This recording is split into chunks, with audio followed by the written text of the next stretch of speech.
No, you need to send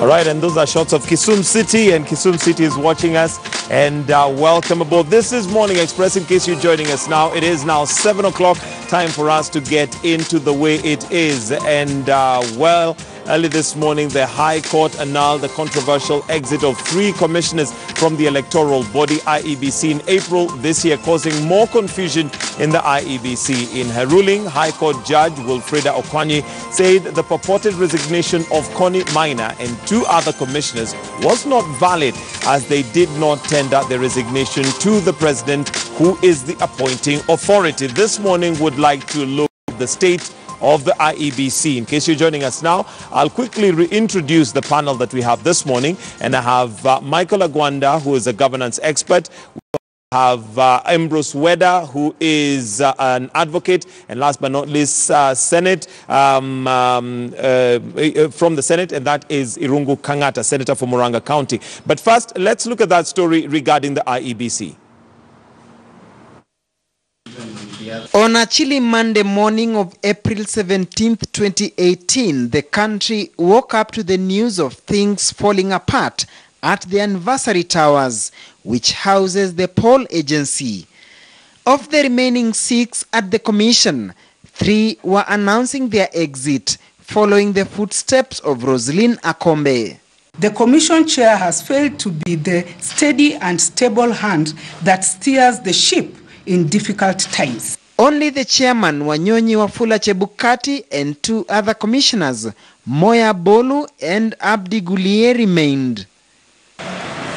However, while dismissing a petition challenging the legality of the current IEBC composition, Justice Wilfreda Okwanyi ruled that a vacancy in the commission does not invalidate its composition, and that nothing bars the commission from conducting October senatorial by-election in Migori County.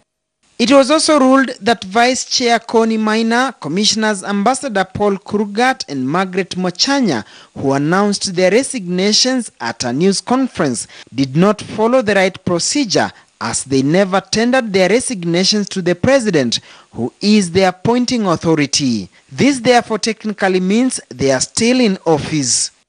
When contacted for a comment, IEBC Communication Manager Andrew Limo told KTN the commissioners have since returned all the commission property they had in their possession, but could not confirm whether they still receive their salaries, since the commissioners are paid directly from the Treasury's Consolidated Fund.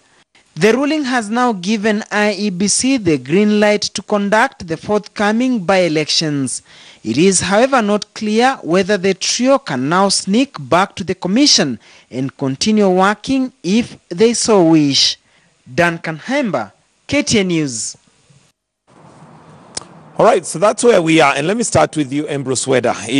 Let's start with the constitution of now, the commission, given that those 3 may have resigned. The signs show that they resigned from what the statement they made. Yes. However, we do not have confirmation from the appointing authority, which is the president, whether they actually tendered in their resignation. Yes, I think the learned judge did not appreciate 2 things. One, there is actual resignation and there is constructive resignation. Actual basically means you comply with the rule, you write a letter to the president. But by conduct, you can be deemed to have left the job. Our law, our constitution and laws also prohibit anybody from being held into servitude, being forced to work in certain places. So when you say, I have left, and by conduct you walk out, technically you've resigned. Yes. So that decision is a Puritan way of looking at the Constitution, saying the Constitution strictly interpreted in a positivist manner you have not resigned. There must have been a letter, and I hope the president wrote and said, I have not saw an affidavit saying they have not written to me. But when all is said and done, the commissioners resigned by conduct, by word. And if there's a letter still outstanding, it is a formality. We saw them. So they cannot sneak back. One, there'll be issues of credibility. Two, they have left by word and by conduct. Action. So the judge should have said, whereas they have not complied with this aspect, all indications show that they have that they had left. But to interpret it in a Puritan manner is basically just to bring constitution confusion and to go against the spirit of the constitution that also allowed resignation. Okay, Senator Irungu Kangata, you're a lawyer as well. Do you agree with where does stand? Yes, I agree. I think the presumption or the philosophy of the jurisprudence that is oozing out of that judgment is that, for instance, all contracts should be written. It is not true. We know in law we have what we call oral contracts, or even what underpins labor law is contract law, and it appreciates instances where one can enter into oral contracts or even disengage in an oral manner. And therefore, when you look at the totality of the circumstances surrounding IEBC, I would agree that indeed those commissioners resigned. Because one, they made a public pronouncement. Number two, they don't attend meetings. They don't do any business with IEBC. And therefore, for all purposes and intents, there's no doubt they have resigned. And of course, we'll assume that their salaries are also not being given to them by virtue of the fact they resigned. Michael Laquanda, where does that leave us? The Crickler Commission gave a recommendation that the IEBC must be ready and in place and set to roll at least minimum 2 years before the election. Here we are, we may have time now for the 4 years, but we still seem to be dilly-dallying. In this case, the buck stops with Parliament and Senate. I think if they had pushed this investigation, and I saw Senate had invited the IEBC chair and his two commissioners, I think twice or three times in just the last 3 months. And actually, there are a number of senators that requested the chairman to resign. But he said no over his dead body. And anytime anybody in government says no, I remember Kinyumunya, Honorable Kimunya, when he was swearing that he cannot resign. That he will not resign. And then just within a short time, he had to resign. Where we are is so bad. Literally, somebody can take this matter to Court of Appeal.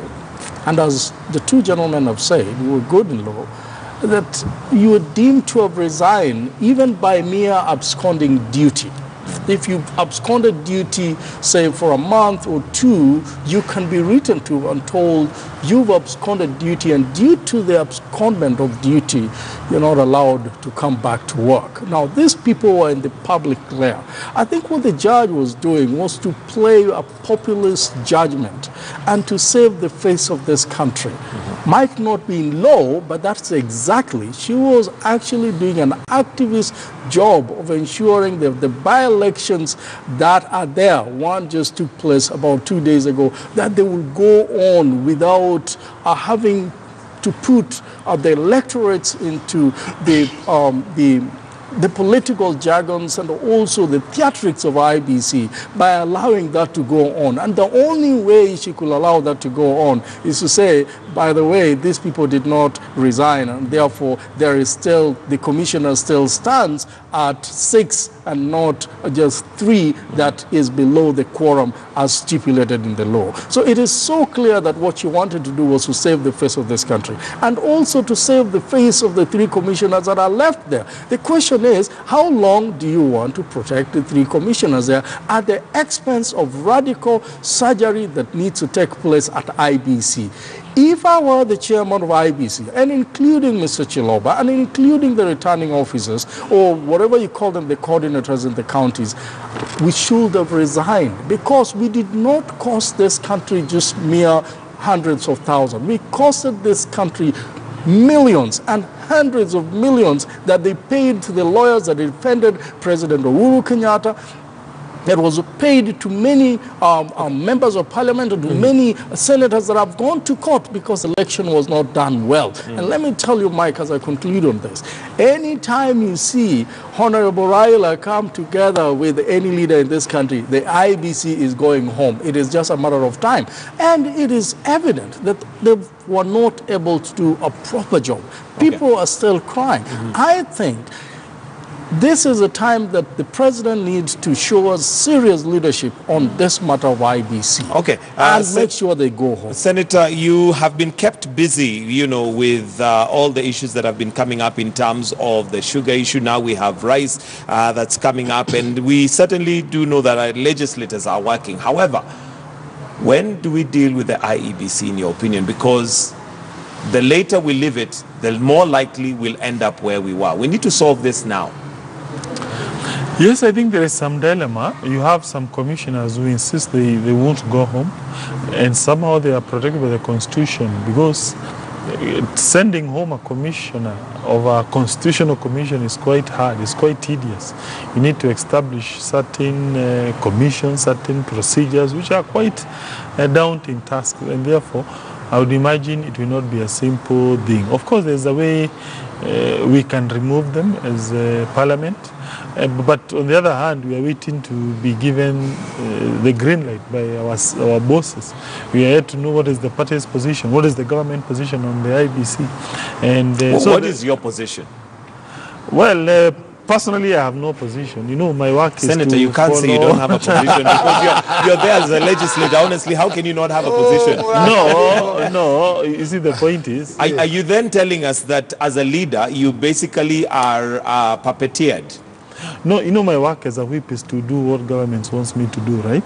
I hold brief for government. That is true, but in regards to IEBC, what is your position? No, I hold brief for government. So what is the government's brief? The government is yet to tell us what we should do, what motion we should bring before the floor of the House. Yes, from where I sit, incidentally, although this has nothing to do with the government position, you know, in electoral cycles, we have what we call an election. Immediately after an election, there is what we call an audit. That is, after you have done a general election, as a commission, you're supposed to sit down, you do an audit. This was the problem, this was the problem, and then you start preparing for the next election, taking into account the loopholes that you noted there. So at this stage, I would imagine we need a fully constituted commission. Why? For two things. Number one, you need to take it to do the audit. Taking into account those observations you are going to note, they are going to inform you as you prepare for the next election. And therefore, personally, I would urge the government to come up with a policy statement, so that if at all we are supposed to kick out these people, we kick them out, and then we start preparing for a new commission that is going to do the audit and then prepare for the next elections cycle. Number two, and most importantly, there are some rumors which has to be confirmed that we may go into a referendum. Again, that's another quite problematic area. And you see, that's why we need to be sorting this out now, because should we go to a referendum, do we have an IEBC that we would be happy with? Secondly, there's also the division that they're supposed to be coming up with. But let me come to you, Ambrose Weda. Yes. One of the questions that has been raised, and this has been carrying on right from the point of vetting and the appointment of the chair, is the competence of the chair. We've just seen from some of the commissioners resigning, raising the question and saying, or using the example that he has been unable to steer the ship.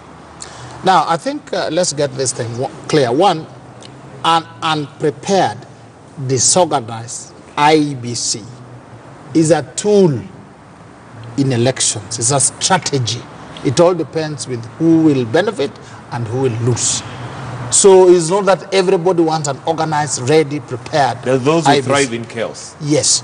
Number two, please let us also get this clear.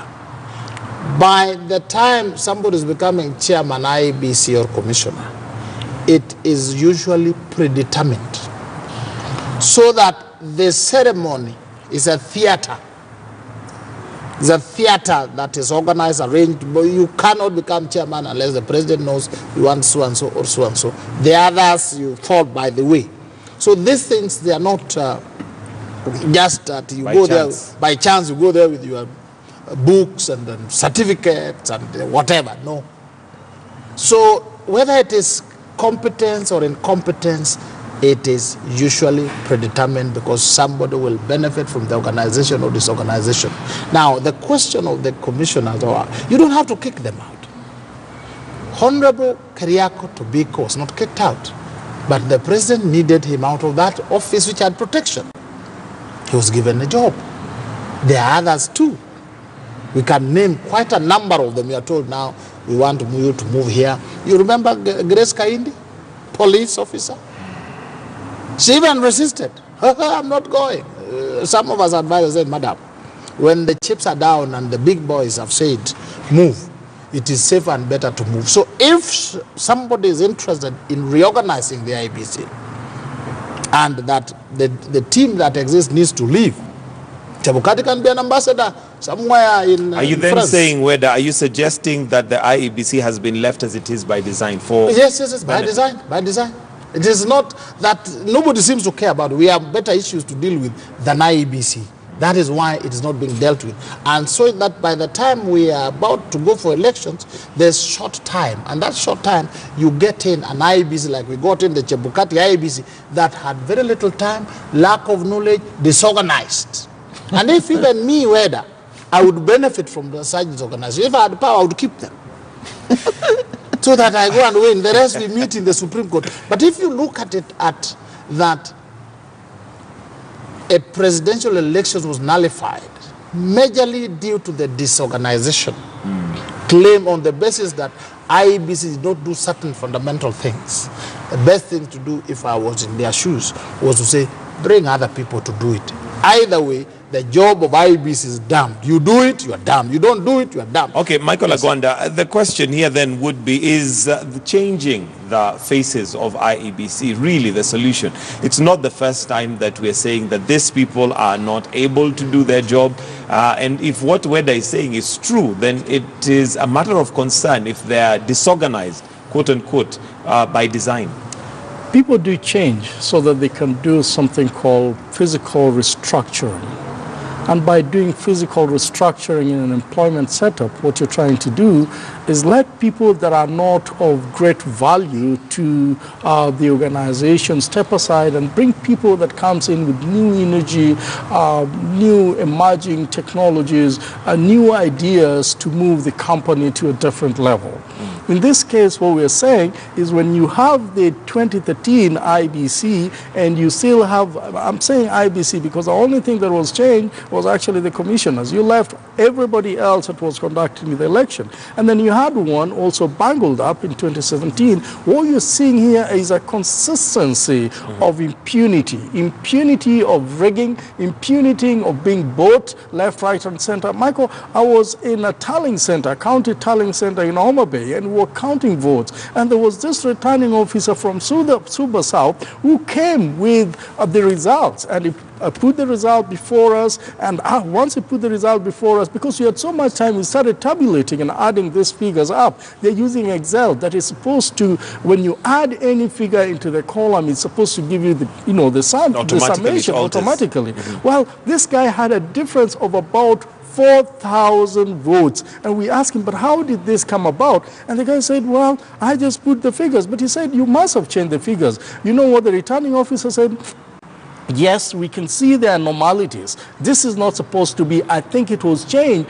But gentlemen, we've just signed it. It means you'll have to go to court so that this thing is changed at the courts. Okay, we cannot change it. Yet they changed the numbers. Now, that kind of impunity, I'm just giving you one example. It was realized in many parts of this country where people are saying, these are not the numbers. But people did not, most of them did not have the ability to go to court. When you have those caliber of officers running IBC and you're thinking that they will still run IBC in 2022, if I wanted to run for any position, I would say let it go for the people that Weda is talking about, the people that want that confusion for their own interest. Benefit. If Honorable Raila want to be the president of this country, he cannot be the president of this country if those people are still in that office. If somebody else, even Ruto, Honorable Ruto and DP Ruto wants to be the president of this country, if those very people are still in the office, he will not be the president unless he buys all of them. But if that is the state we are in, then the question is... From what Weda was explaining, if that is any... I don't know if you buy that as part of the way it is, then what you're saying is partly true, in the sense that they can be president if indeed that confusion favors them. That's what I say. So it does favor somebody. Unless it favors them. Unless he buys all of them. Because I think IEBC in that case is in there to be for the high... Basically, if you're the highest bidder, we've seen more issues in IEBC portal and their computers where people have been given nomination certificate. They go and it is inserted into IEBC computers, and the very IEBC computer or experts comes and says, look, somebody remove your name from the computers and you need to pay me something so that we return it. Senator, Senator, let me come to you. And if that be the case, I don't know whether you buy what the two gentlemen are saying. I don't. And if that be the case, do we even need to go for elections then? I mean, at this rate, then it seems like the die is already cast. No, I disagree 100%. First, I'm a little bit surprised. I thought my friend is in Jubilee. He appears to have left Jubilee. What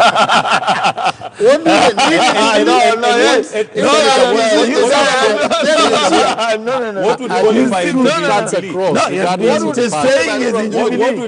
What disqualifies him from being in Jubilee? No, because he's coming here to attack the government, to insinuate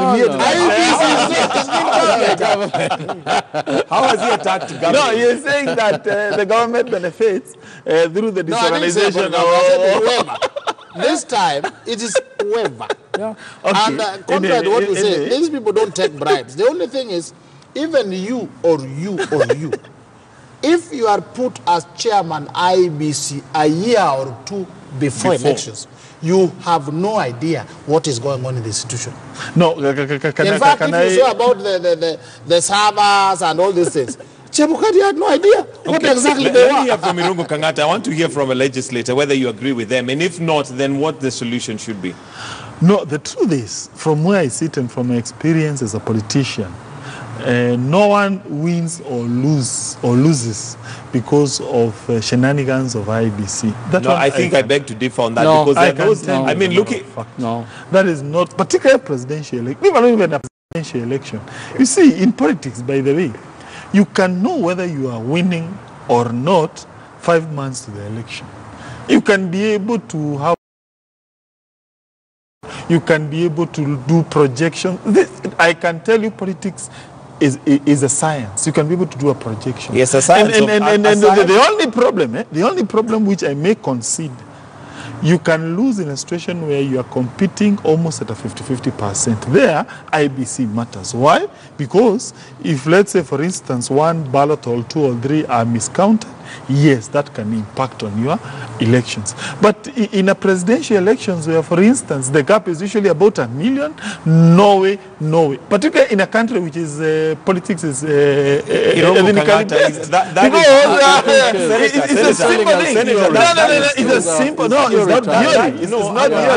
That 1 million is true if it is a credible 1 million. If it is verifiable 1 million. Look here, listen. Well, I agree from an idealistic point of view, and I think we need to move. I agree. We need to strive to reach that ideal. Every vote must count. That one I agree. Of course, we need to have a very perfect society. But from a political point of view, I can tell you, in an ethnically divided society, you can tell whether you are winning or not 1 year to the election. Because it's a simple issue. You just take out the statistics of population, you take out the voters register, you look at your people, who are your people, you know whether you are going to lose or not. That is the reality of no, listen, number two. The example my guy here is giving here. No, I'm telling you, IEBC is a scapegoat. It has been a scapegoat. The example my friend here is giving is what we call the fallacy of false generalization. You go, you pick one mistake. I agree, it's possible you found that mistake, but then you do a false generalization. Who told you that happened in Migori? Who told you that happened, let's say, in Siaya or in Muranga or in Nyeri? People will not be no, caught. I can tell you, right? This chief whip position has roamed the country of a very vibrant legislator. A very brilliant one. We have been robbed. No. We feel very bad about it. No, the point is, yes, I agree that there are problems in IEBC, but I know from where I sit, IEBC does not determine who wins an election and who loses, particularly presidential elections. All right. Where the gap has always been about 1 million plus.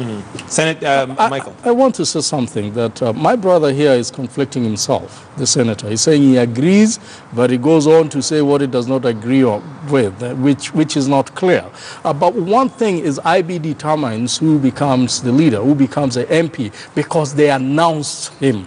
And they give you the numbers. And if you have issues, now you go to court. Now that's where the problem is. The problem, the example I'm giving you, if it was not just for that particular area, then we will not have had as many MPs and as many governors and as many who have been taken to court, my brother. You don't go to court because you just want to bother somebody. It costs money. And when we are addressing IEBC, IEBC is the cause of all these things.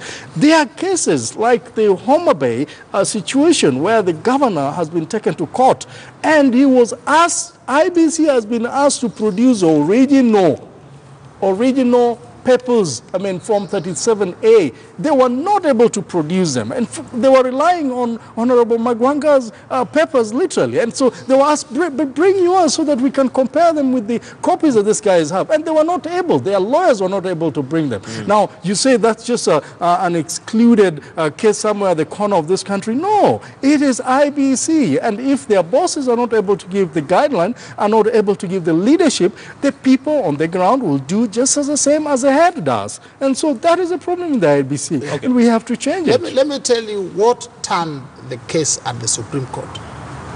In my view, and having talked to a few of them, the moment IEBC came back, they had been ordered to open the server and do all those things. When they came back and said some people are still sleeping in France, and the moment that was said, you could see in the faces of the judges, some of them were literally annoyed that they are still sleeping. It is what. Now, your IEBC, knowing very well there's a contest, and a contest involving ICT, are not able to put their counterparts on notice that this may be required. Please get ready, you may open these windows and doors. That is an IEBC that requires some work. Remember when the late Kivuitu said, I don't know who has won. They are tinkering with figures. Then 2 hours down the road, Honorable Kibaki was sworn in State House. 1 hour later, we started cutting each other with pangas. That is how vital IEBC is. Therefore, tinkering with it until later in the day is dangerous for the country, but somebody will benefit. It will be either Raila or Ruto or somebody else, or yourself if you are running. But when it is disorganized and you are the beneficiary, it is a good thing. But when you are the victim, when you're on the losing end. Gentlemen, we are running out of time. So Irungo Kangata, I'll start with you. Are you happy with the state of IEBC now? And what solution should we be putting in place now? Come 2022, we're not sitting here and saying IEBC is to blame. No, I'm not happy. Of course, I would want a permanent and more peaceful IEBC. And the strategies that we need to put in, I think we need a government position. What is the way forward? That way, in the Senate, we'll be able to come up with proposals on how we can ensure we give Kenya a more stable, a more institutionalized IEBC. You as a senator, what is it that you'd like to tell Kenyans in regards to what you are going to do to ensure that we have a good, we have IEBC in place in good time? Yes, personally, we have been discussing that issue in the Justice and Legal Committee, which I am a member, and we are here to table a report. Once we sit down, we are going to propose, for instance, how to fill in those vacancies which are there, and as to whether we need to to indict the current commissioners, because of course once they lost the Supreme Court, it was a major indictment on the way they managed those elections. That can form a basis for us to kick them out. But another message that I want to tell to Kenyans is quite important. As a politician who is gunning for the presidential election, yes, it is important you to look at what is happening in the IEBC, to also ensure that IEBC is a good commission, but on the other hand, and most importantly, put your effort with the people. That is the bottom line. Put your effort with the people. All right. Ensure you have... IEBC's tool of trade is basically credibility. Trust that people place and trust. They lost that trust. Whether they did something wrong or they didn't do it. They worsened it when Chiloba was now fighting with the chairman. Therefore, going to the election with the distrust will have issues. My solution is to request President Uhuru, just like he has given other people jobs, the Minister Tobiko, Kaindi, and several others, he can offer the remaining 3 commissioners jobs, other jobs, so that they pave the way for reorganization of the commission for the sake of this country and for the sake of his legacy. These people may not have done anything wrong that what they are removing, but for the sake of the country, please give them jobs. There are enough jobs. Other jobs, then you reorganize this one, then we prepare so that we have credibility as we go to 2022. If we meet Jacom, we... Michael Laquanda, very briefly, your closing comments. If you didn't take people who were involved in the chicken gate scandal to court and instead give them other positions elsewhere, impunity, corruption, and bribery will still continue in IEBC. And let me tell you one thing. People know in the public opinion court whether you've won an election or not. You might be an MP or a president, but the public court knows that you stole, because some of these people that are involved in the IEBC tallying center will tell you, this one we just added, because they are our brothers. We meet them out there. We have to radically bring changes in IEBC from top to bottom for credibility of IEBC to come back again. People will not trust these same personalities we are seeing on TV every day calling themselves IEBC to decide on the boundaries that are supposed to review now, to decide on the by-elections. It might be very good, but again, one acrimonious election in this country is a presidential election. We will not see the same faces again come who said we cannot access the server, who said that we think they could have been tampering somewhere, who cannot open the server in front of the Supreme Court of this land because they do not want to release the information. That IEBC is not credible. That IEBC is still being protected by the Senate. That IEBC is still being protected by the parliament in the interest of the executive of this country. Whether they are the people that want to benefit from this again in the next general election, I don't know, but it must be changed now. Gentlemen, thank you very much for joining us this morning, and that's the way it is. Michael Laquanda, who's a governance consultant. We also have Ambrose Weda, an advocate, and last but not least, we have Senator Irungo Kangata, who's a senator for Murang'a County. He's also the deputy chief Senate. Thank you, gentlemen. That's the way it is. For now, we're going to take a short break, and I'll be looking through what you have to say on social media. The hashtag is Morning Express KTN. I'll be reading through that as we go along. But for now, we take that break, and we'd like to appreciate those of you in Kakamega that are watching. And we have some great shots of Kakamega, and there you go. That's Kakamega town right there. And we take a break with those shots. For now, we'll be right back.